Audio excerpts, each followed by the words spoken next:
Welcome to another episode of Behind the Business presented by Gore Mutual. I'm your host, Ian McLean, President and CEO of the Greater Kitchener-Waterloo Chamber of Commerce.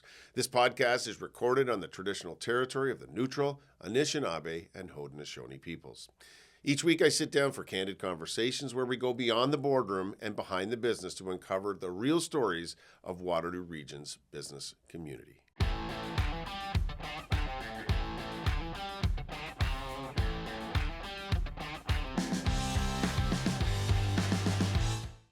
Our guest today is Karen Gallant, President and CEO of Junior Achievement Southwestern Ontario. Karen leads one of Canada's most impactful youth organizations, helping students develop financial literacy, entrepreneurial thinking, and work readiness skills.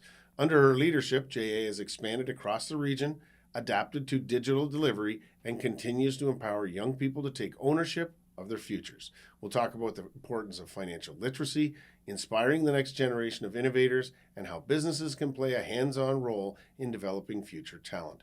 Join me as we go behind the business with Karen Gallant. Well, we're excited to have you here, Karen. Thank you for taking time out of your busy schedule. Well, thanks very much for inviting me to join you.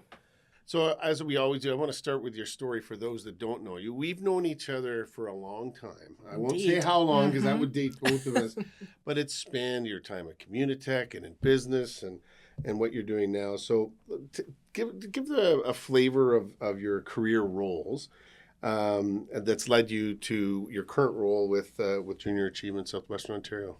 Yeah, so it has been a long time that we've known each other, and I'm very fortunate. Early in my career, I learned that I wanted to work for an organization that gave back to community in some way. And I started at a post-secondary institution, was there for quite a long time, joined Communitech, like you said, and then the opportunity came up to lead JA Waterloo Region, and it just seemed like a great culmination of my education background, which was business and human resources, and all of my experiences, both through the university and then at Communitech. So it just was a great culmination for me, and been enjoying this role for now almost 11 years. No, that's now you're making us both feel old. What is it about the Junior Achievement mission? Like, and maybe describe what Junior Achievement does, or we'll come to that. But what is it about the mission that Junior Achievement has that resonated or got you excited about the role?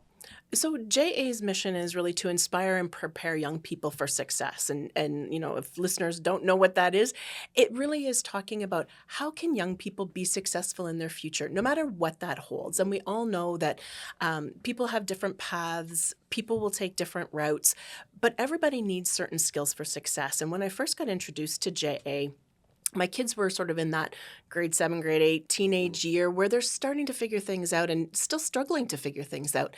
And as a parent, what you want to help them learn, things that will help them be successful in their lives. So yes, career exploration, understanding what they want to do in their future and how to get there.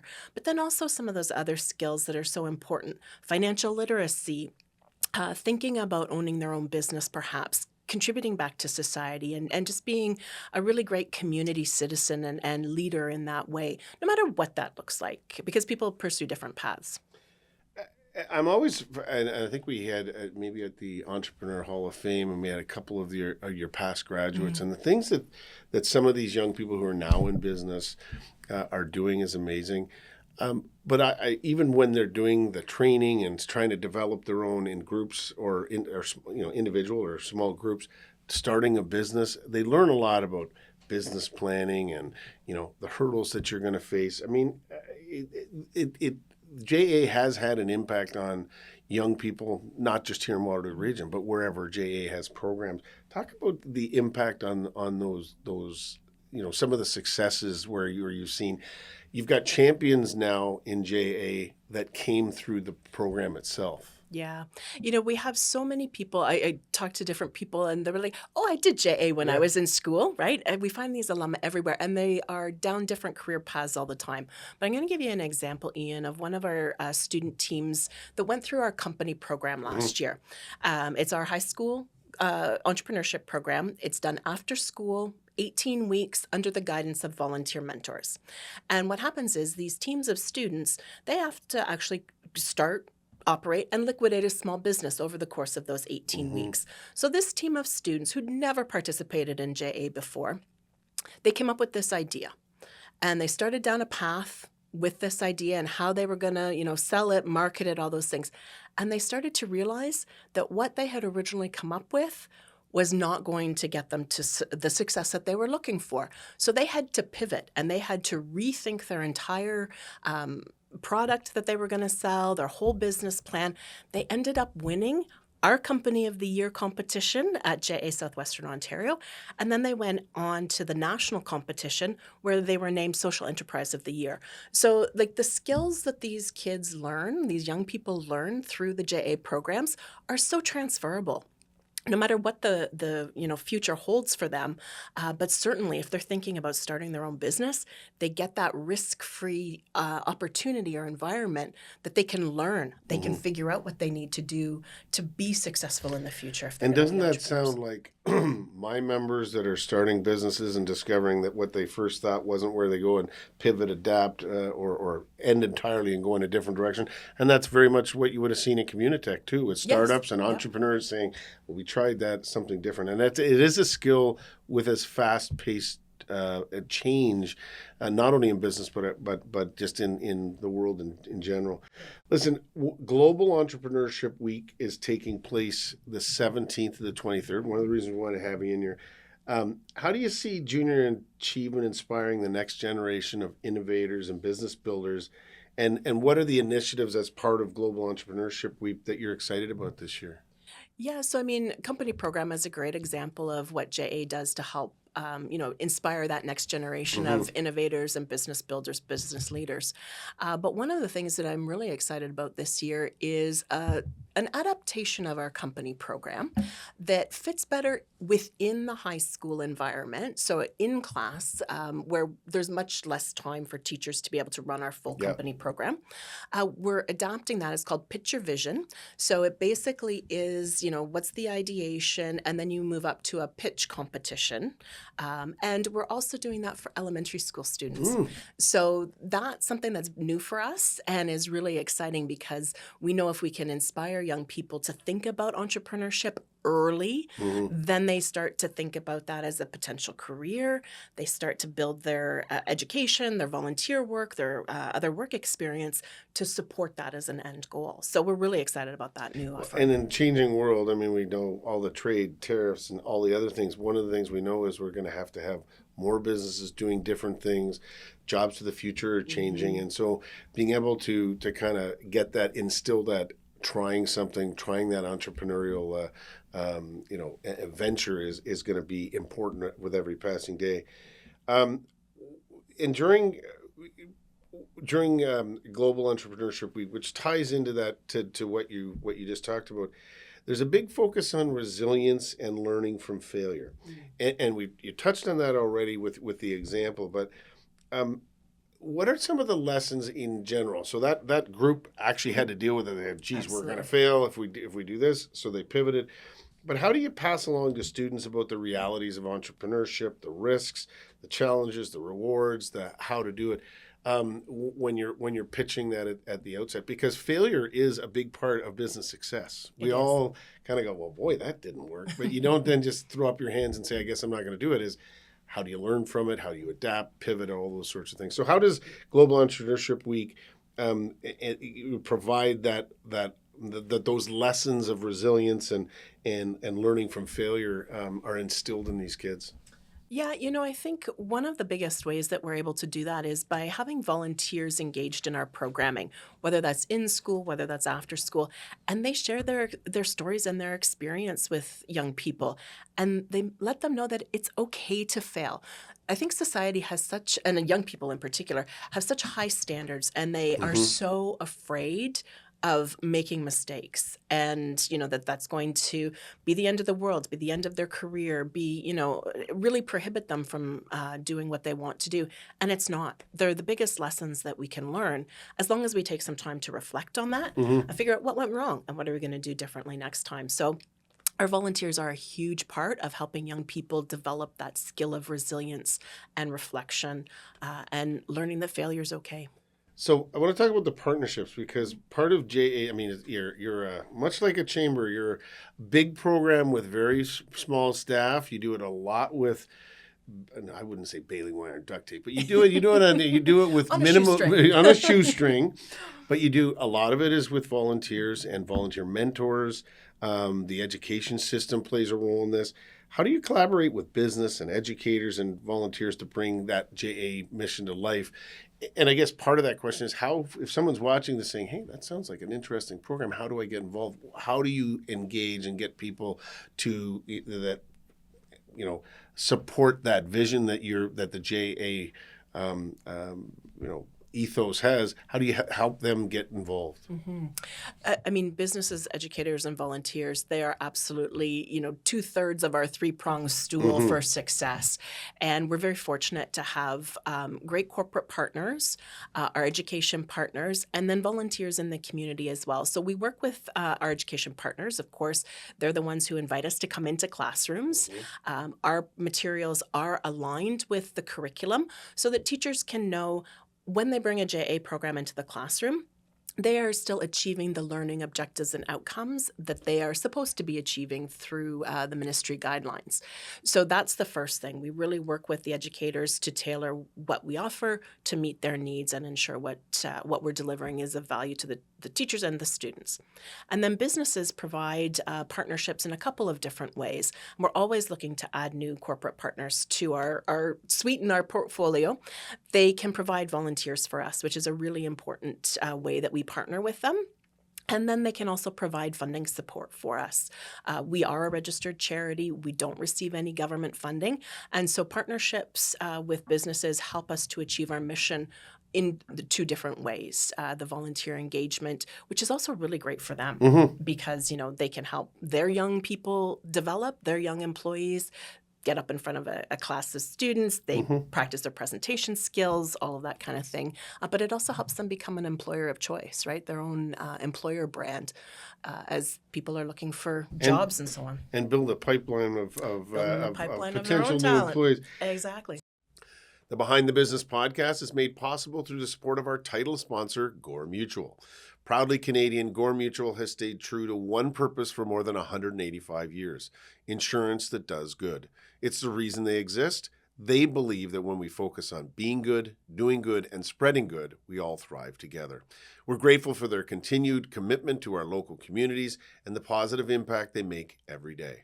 For more information, visit goremutual.ca. So we've talked about this. I mean, the chamber and other organizations are all saying, hey, we're going to be 1 million people. Are we ready? One of the things as we approach 1 million people is developing the future talent. And that's becoming more important than ever. Like, what are the jobs of the future? Some of them don't exist right now. So we're back to resilience and adaptation and all those sorts of things. And you talked a little bit about local businesses, but what are specifically some of the things that meaningful ways that local businesses can get involved? Like, if when you say they could mentor, what types of people would is it specific? Is it the CEO, or do you need some people in finance or in marketing? Because everyone say, well, I don't want to get in front of a class, but you know what? One of my staff would be really great at doing that, and so.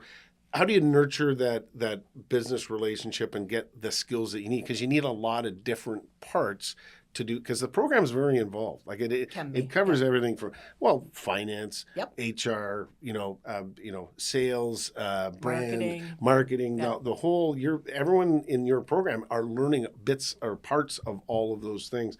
So if a business is watching this saying, money's one thing, and that's all we never turn that down in the not-for-profit sector.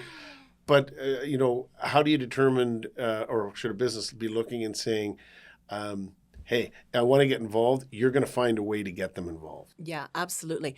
So, we have a whole variety of different volunteer engagement opportunities for people who are interested. So, company program, you're right. We need people from across all different areas of the business. And it's a fairly hefty commitment, 18 weeks, 3 hours a week, right? So it's like I equate it to coaching a team of some sort.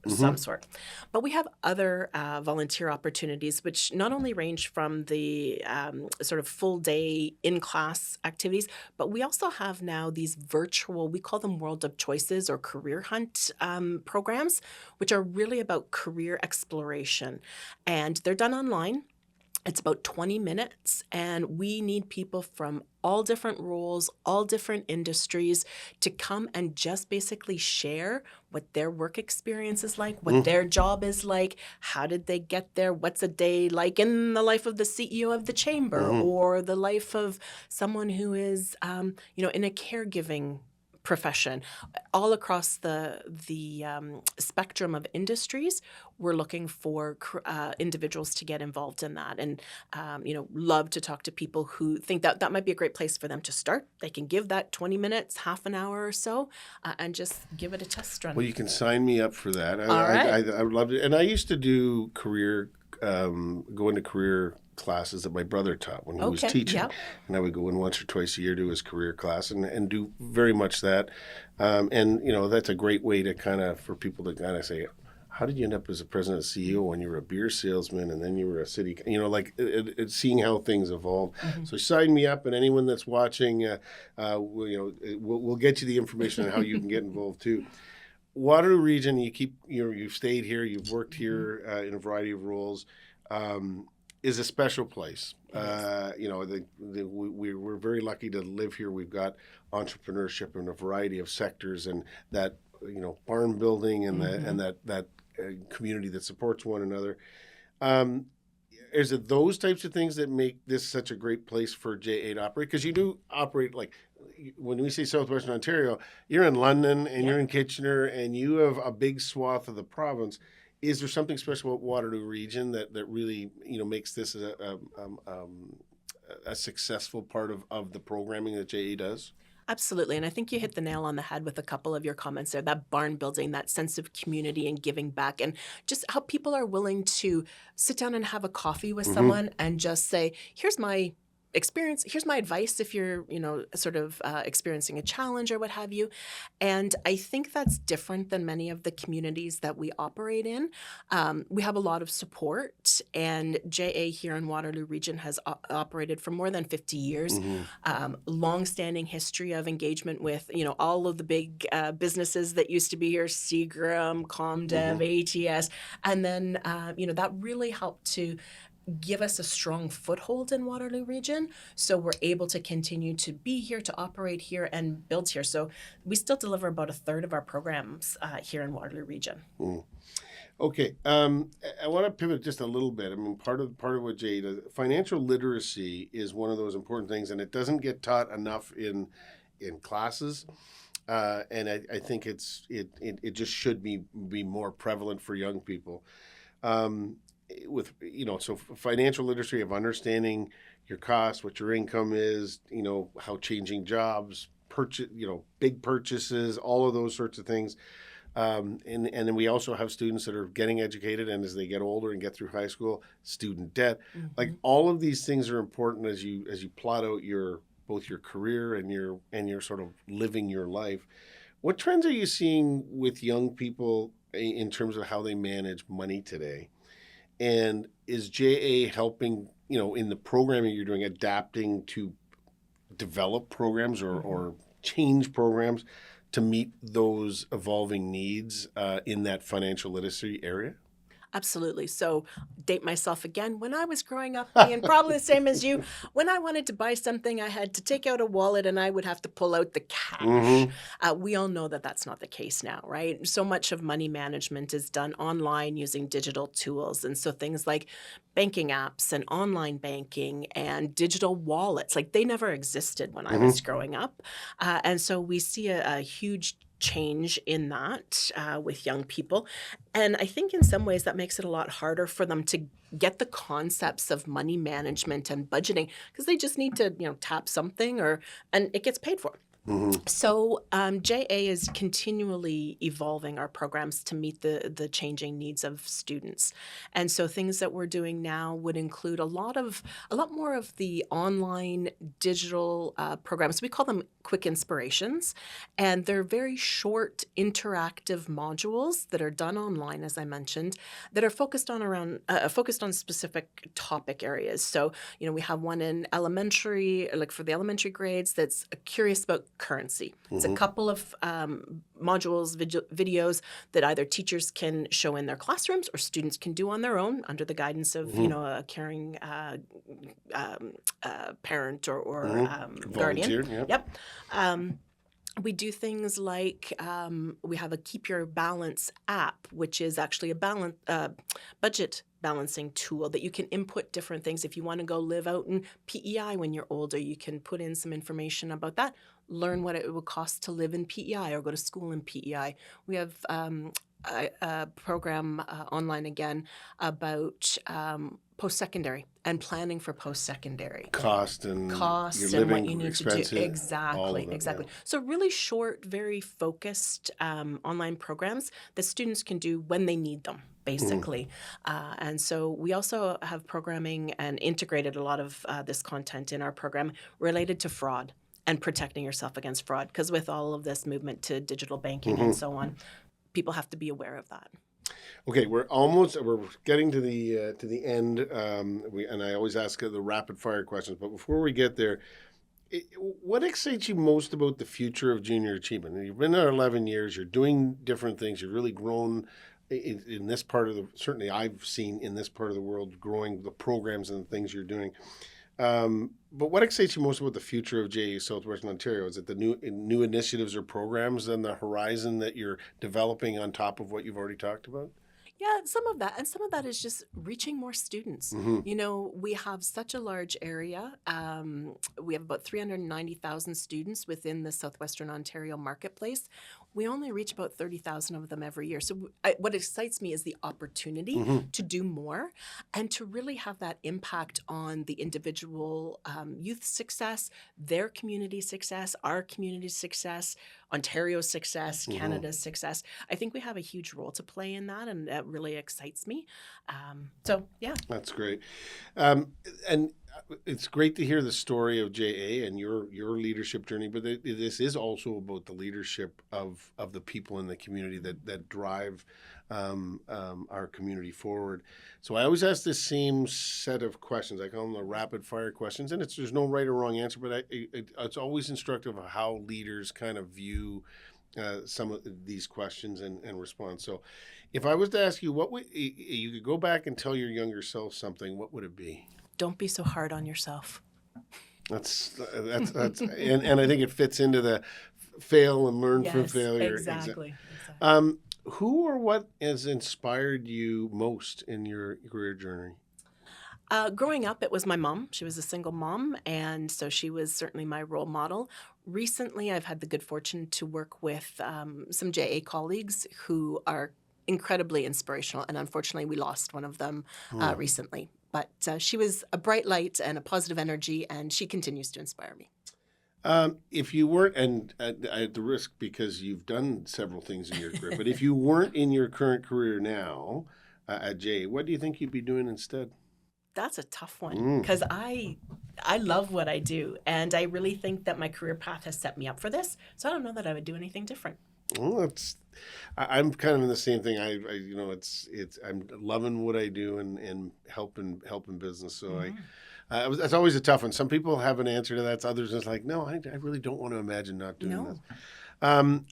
What are you reading, a book or a podcast? What is it that you do to kind of either recharge or get you thinking or refresh? So I have 2 books on the go at the moment. Dare to Lead by Brené Brown. That's the sort of professional development book I have on the go. And then I'm a big Louise Penny fan, and she just put out her new book, The Black Wolf. So I have that one on the go as well. I give you full credit. 2 books at one time. It takes me a full year and one vacation of a week to get through 2 books. So I didn't say I was far into either of them, but they're cracked open. What's your favorite local business or your go-to here in Waterloo Region? Oh, that's a tough one. There's so many great businesses. You can Yeah. really put me on the spot Yeah. there. I would have to say right now, I'm loving Vincenzo's. Yeah. And it's like a consistent place that my husband and I go. And yeah, Yeah. I'd say Vincenzo's. It is a great spot in Uptown Waterloo. So just as we wrap up, for any of the someone that's watching or listening to the podcast, what's the best way for them to connect with you and learn more about JA and to get involved? How do they get in touch with you? Probably the best way is through our website, jaswo.org. And then you can go to the staff page, Mm-hmm. and I'm there, and my email's right there. Listen, thanks so much for spending time with us, and we're glad to as we go into Global Entrepreneurship Week to have you on, and continue the great work that you're doing. And it's great to have community leaders that make a difference in our community, and appreciate you. As I always say to people that come on, time is probably our most valuable commodity. So thank you for spending some time with us. Well, thanks. It's been great. Really appreciate it. Thank you for joining us for another episode of Behind the Business, proudly presented by Gore Mutual, insurance that does good. New episodes drop every Thursday, so be sure to tune in next week. You can also visit greaterkwchamber.com to catch up on past episodes anytime. We'll see you next time as we continue to go Behind the Business.